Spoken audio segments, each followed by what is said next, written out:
Welcome to the Rim Break Rodeo. We hope this video helps. You start by securing what matters. Back up personal files and verify the copies. Once done, create a bootable USB with the replacement OS or a rescue tool. Choose Rufus or Baelna Etcher, or use DD on Linux. Make sure your BIOS or UEFI is set to boot from USB and disable fast boot if necessary. You should also note any activation keys and download drivers ahead of time, because interruptions later make recovery slower and more error-prone. You boot the machine from your prepared USB and go straight to the installer or partition manager.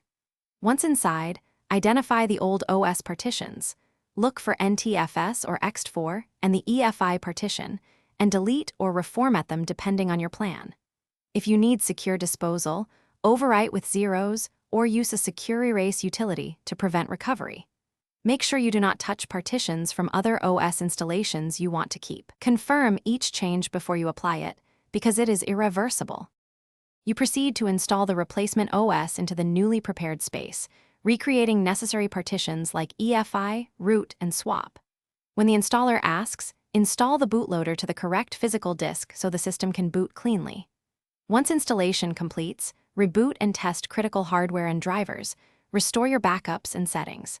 If the system does not boot, check BIOS or UEFI boot order, secure boot settings, and whether the bootloader installed to the intended device. That single check solves most post-uninstall. Thanks for watching. Consider subscribing if we helped you.